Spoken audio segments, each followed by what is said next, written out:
Após acessar o celular de Daniel Vorcaro e recuperar as mensagens apagadas, a Polícia Federal apresentou ao presidente do Supremo Tribunal Federal, Edson Fachin, um pedido para que o ministro Dias Toffoli seja declarado suspeito no processo que envolve o Banco Master. Vamos acionar a nossa reportagem com a Marília Ribeiro, que tem mais detalhes. Boa tarde e bem-vinda, Marília. Obrigada, Neila. Boa tarde a você, a todos que estão nos acompanhando aqui no Contexto Metrópolis desta quinta-feira. Neila, é importante a gente destacar que todo esse material que foi apreendido nesses celulares, eles são daquela Operação Compliance Zero, a segunda fase que aconteceu em janeiro deste ano. A gente lembra também que houve ali até uma certa...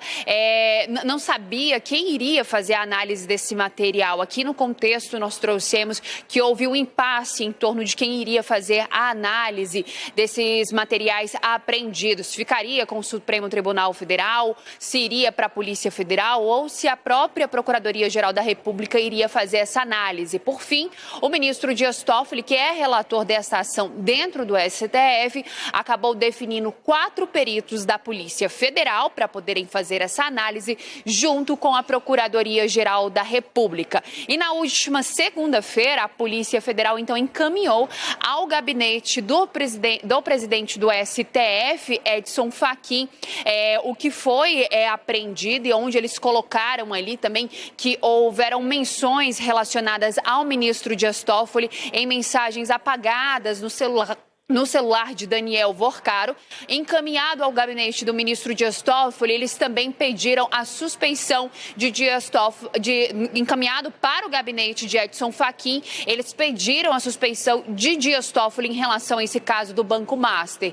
Edson Fachin, por sua vez, ele encaminhou diretamente para o gabinete de Dias Toffoli toda essa questão que foi levantada pela Polícia Federal para que ele pudesse, então, se manifestar. Ele fez uma manifestação ainda nesta quinta-feira, quando tivemos toda essa divulgação do caso, e ele afirmou o seguinte: ele chamou de ilações as menções ao nome dele e afirmou que não há motivo para ser alegada a suspeição do ministro dentro desse caso do Master. É importante a gente destacar que no caso de suspeição, o ministro Dias Toffoli ele deixaria a relatoria deste caso e um novo ministro ele deve ser sorteado para poder pegar todo esse assunto dentro do STF. Ele pode ali fazer mudanças em relação a toda essa investigação que está sendo feita dentro do STF, mas o assunto ainda fica por lá. Importante também trazer, Neila, que de acordo com Dias Toffoli, essa suspeição não pode ser feita pela Polícia Federal.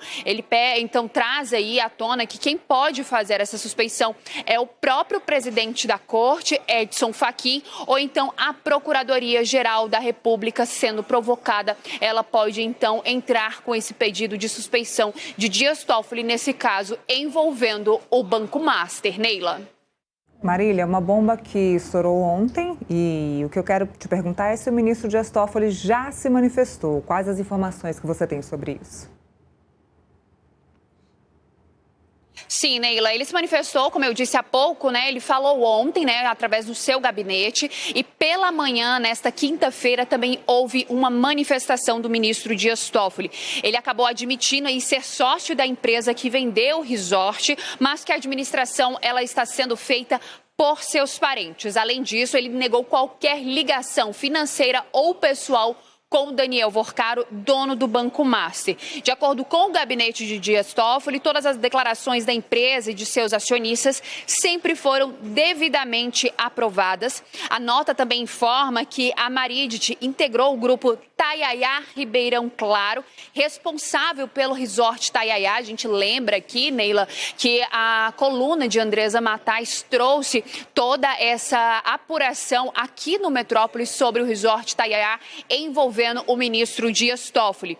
Em relação a isso, o ministro disse que integrou o grupo Tayaya Resort, responsável por ele lá no Paraná, até o dia 21 de fevereiro de 2025, quando foi concluída sua saída por meio de 2 operações sucessivas. Essas operações, elas dizem respeito às seguintes datas, Neila: 27 de setembro de 2021, o fundo controlado pela REAG, a administradora de investimentos ligados ao Banco Master, que que foi alvo da operação da Polícia Federal em agosto do ano passado, e também a alienação do saldo remanescente à PHB Holding em 21 de fevereiro de 2025. Isso significa o quê? Que é a venda do restante das cotas que ainda possuía. Ainda de acordo com a nota que foi divulgada na manhã desta quinta-feira, o ministro, todas as operações elas foram declaradas à Receita Federal e ocorreram dentro de valor de mercado. Esses valores, contudo, acabaram não sendo divulgados. O gabinete também afirmou que a ação relativa à tentativa de compra do Banco Master pelo Banco de Brasília, o BRB, foi distribuída ao ministro em 28 de novembro de 2025, quando há muito a Maridit não fazia mais parte do grupo Tayaya Ribeirão Claro, Neila. Então, o ministro acabou admitindo, sim, que tem essa questão envolvendo esse sócio da empresa, mas que ela acaba sendo, tem toda a administração pela sua família, mas ele acabou negando aí qualquer relação pessoal ou financeira com Daniel Worcaro, dono do Banco Master. O caso Master foi para o Supremo Tribunal Federal em dezembro do ano passado. Assim que chegou no STF, o ministro Dias Toffoli, relator da ação, colocou todo esse assunto em sigilo. Neila.